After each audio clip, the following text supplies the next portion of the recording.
Сәлеметсіздер ме, құрметті оқушылар? Бүгін біз 7-ші сыныптың 3-ші тоқсанда кездесетін бірінші БЖБ-ны шығаратын боламыз. Бірінші есеп қысқаша көбейту формулаларын пайдаланып А көбейткіштерге жіктеңіз дейді. Есептің берілген жазамыз. 5n азайтылған 6-ның квадраты. Мынау асыншы есеп. Азайтылған n квадрат. Тең. Бірінші формула қандай формулаға келеді, соны есімізге түсіреміз. Бұл бізде мынаны егер біз А деп алатын болсақ, енді біз Б деп алатын болсақ, бұл бізде А-ның квадраты азайтылған Б-ның квадратының формуласына келіп тұр ғой.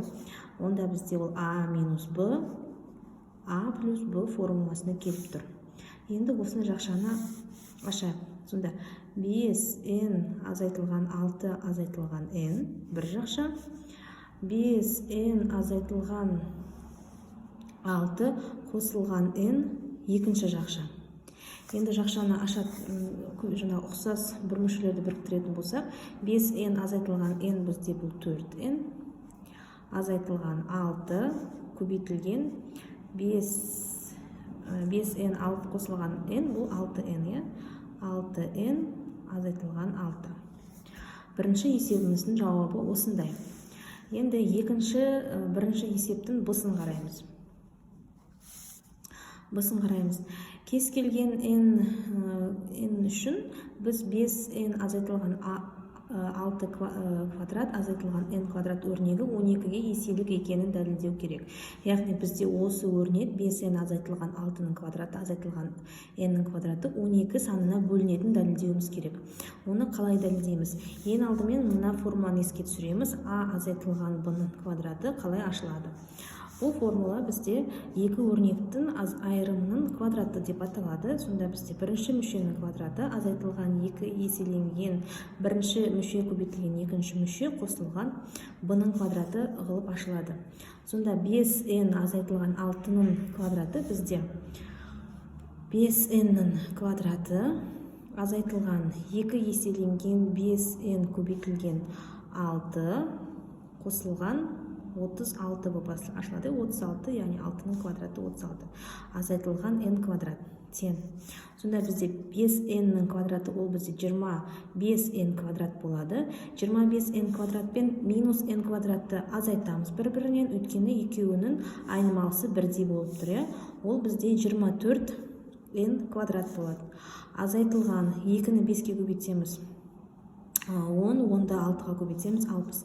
Азайтылған 60n қосылған 36. Енді қарап тұратын болсақ, егер бізге осындай есеп келетін болса, өрнегі 12-ге еселік екенін дәлелдеңіз дейтін болса, онда бізде осындай көп мүшенің әр мүшесі 12-ге бөлінеді деген сөз.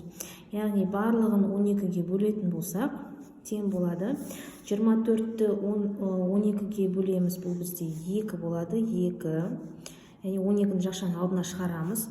2n квадрат азайтылған 60-ты 12-ге бөлетін болсақ, ол 5, 5n қосылған 36-ны 12-ге бөлетін болсақ, бұл 3 қосылған 3. Яғни осы көп мүшесіндегі әрбір бір мүше бізде осы 12-ге бөлінетінін дәлелдеп тұрмыз. Есебіміз шықты. Енді екінші есепке кезек береміз. X куб қосылған 6x квадрат қосылған 12x қосылған 8 өрнегін ықшамдамыз. Бұл бізде енді екі өрнектің қосындысының кубы формуласына келіп тұр. Оны есімізге түсірейік бірінші. А қосылған b-ның кубы тең бірінші мүшенің кубы қосылған 3 еселенген бірінші мүшенің квадраты көбейтілген b қосылған 3 еселенген бірінші мүшенің бір дәрежесі көбейтілген екінші мүшенің квадраты қосылған үшінші мүшенің кубы. Енді x куб 6x квадрат қосылған 12x қосылған 8 тең 0 емес. Осы өрнекті осы екі мүшенің айырымының екі мүшенің қосындысының кубы түріне келтіріп аламыз. Бізде шеткі мүшелері осы өрнектің бізде бұл а болады, мынау бізде б болады. Яғни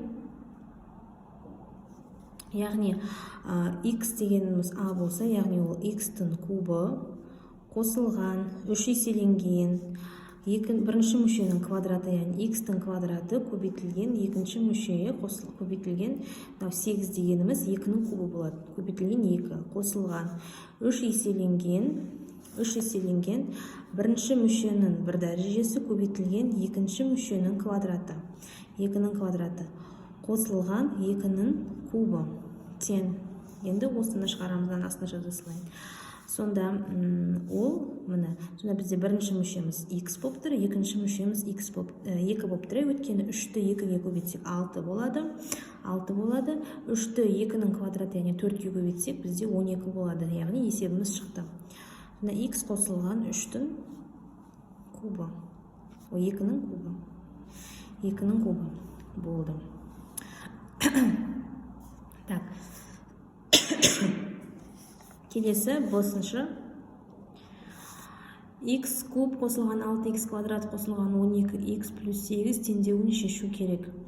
Теңдеуін шешкенде, яғни біз бұл жақта осы x жаңа ықшамдап алдық қой, мына x қосылған 2-нің кубы болып шығарып алдық қой. Енді осыны біз 0-ге теңестіреміз. Енді келесі босыншы есеп, осы теңдеуін шешу керек. X квадрат қосылған 6x квадрат, x куб қосылған 6x квадрат қосылған 12x қосылған 8. Біз жаңа бірінші асында біз не істедік? Өрнекті ықшамдап алдық. Яғни бұл x қосылған 2-нің кубының формуласы, яғни 2 өрнектің қосындысының кубы. Енді соны 0-ге теңестіріп, теңдеуді шығара саламыз. X қосылған 2-нің кубы тең 0. Сонда x-іміз тең болады минус 2-ге. Жауабы x тең минус 2. Келесі үшінші есеп.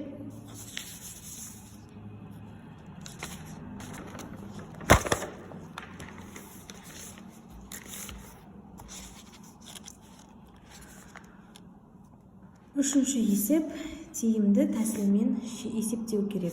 37 көбейтілген 12,2 қосылған 22,4 квадрат азайтылған 14,6-ның квадраты. Егер біз жақсылап қарайтын болсақ, бізде бұл екі өрнектің айырымының квадратына ұқсайды, бірақ та мына жақта бізде 2 еселенген 22,4 көбейтілген 14,6 шығу керек еді. Яғни ол формула емес, яғни бұл екі өрнектің айырымының формуласы емес. Ал бұны тиімді тәсілмен шығару үшін біз мына 22,4 квадрат азайтылған 14,6 квадратты біз а квадрат азайтылған b квадрат формуласына келтіріп жазамыз. Яғни а квадрат азайтылған b квадрат а минус b көбейтілген а плюс b. Өйткені 22,4 пен 14,6-ның қосындысы бізде 37-ні береді. Яғни 37 көбейтілген 12,2 қосылған бірінші жақша 22,4 қосылған 14,6, көбейту екінші жақша 22,4 азайтылған 14,6. 22,4-ті 14,6-ға қоссақ 37 болады. Яғни тең 37 көбейтілген 12,2 қосылған мына екеуінің қосындысы бізде 37. 22,4 пен 14,6 азайтындысы көбейту 7,8 тең. Енді бізде осы екі жақтада бізде ортақ көбеткіш 37 болып тұр. Осының жақшаның сыртына шығарамыз. 37 12,2 жақшаның ішінде 12,2 қосылған 7,8 қалады. Тең. Сонда 37 көбейтілген 2-ге 8 0, көбейтілген 0, 2-ге 7 қанша? 9, ойдағымен 10, 1-ге 0, 1, ойдағымен 2. Сонда 37 көбейтілген 20. 37-ні 20-ға көбейтсек, 7-ні 2-ге көбейтсек 14, 1 ойда, 3-ге 2-ні көбейтсек 6 ойдағымен 7. 740. Жауабы 740. Так, соңғы есеп, төртінші есеп. Егер шаршының қабырғасын 7 сантиметрге арттырса, онда шаршы ауданы 301 сантиметрге артады. Сантиметр квадратқа артады. Бізге шаршының периметрін есептеу керек. Жалпы шаршы дегеніміз не? Шаршы дегеніміз, төртінші есеп. Шаршы дегеніміз, төрт қабырғасы да бір-біріне тең фигураны шаршы дейміз. Енді айтады, шаршының қабырғасын 7 сантиметрге артырса, яғни бір қабырғасы x болса, барлық қабырғасы да x плюс 7 сантиметрге артады. Онда шаршының ауданы 301 сантиметр квадратқа артады дейді. Бізде шаршының ауданы егер жаңағы қабырғасы x болса, ол бізде x квадрат болушы еді.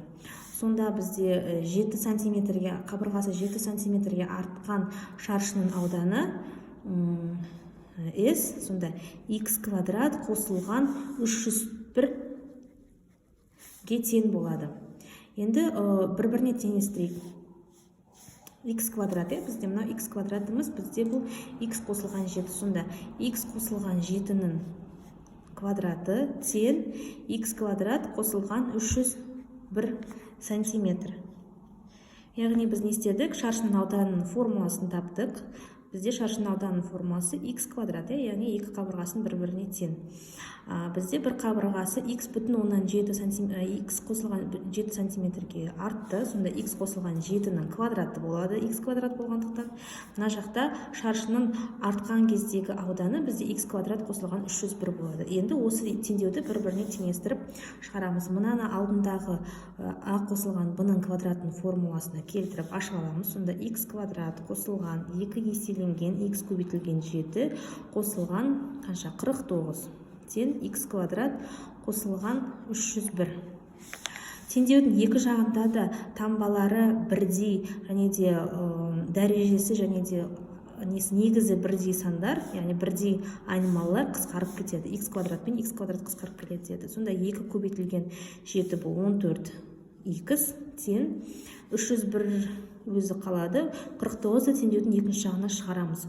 Сонда 14x тең 11-ден 9-ды азайтсақ, 2,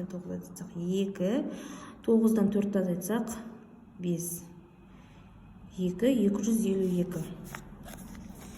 Сонда x-іміз тең болады 252 бөлінген 14. Бұны бұлай бөле салайын. 25-дің ішінде 14 бір рет кездеседі. 14 азайтамыз. Так, 5-тен 4 азайтсақ 1. 1. 112-нің ішінде 14 неше рет? 8 рет кездесе ме? 8. 4-ке 8-ді көбейтсек 32, 3-ін ойда. 1-ге 8-ді көбейтсек 8, ойдағымен 11. 0. Сонда бір қабырғамыз бізде 18 сантиметрге тең, яғни так, x 18 сантиметрге тең. Енді бізге шаршының периметрін анықтау керек. Шаршының периметрі 7 сантиметрге артқан шаршының периметрін табу керек. Бізде жалпы x-іміз 17-ге, яғни 7 сантиметрге артпай тұрғандағы шаршының қабырғасы 18 сантиметр болса, онда артқаннан кейін x қосылған 18 қосылған 7, бұл қанша? 25, 25 сантиметр. Ал периметр бізде шаршының периметрі 4 қабырғасын бір-біріне 4-ке қосқандағы немесе 4-ке көбейткендегі тең. 4 көбейтілген a, яғни 25 көбейтілген 4, бұл 100. Периметрі 100 сантиметр. Жауабы 100 сантиметр. Міне балалар, осылай біз 7-ші сыныптың 3-ші тоқсандағы 1-ші БЖБ-ны жаздық. Іске сәт, тек қана жақсы баға алыңыздар.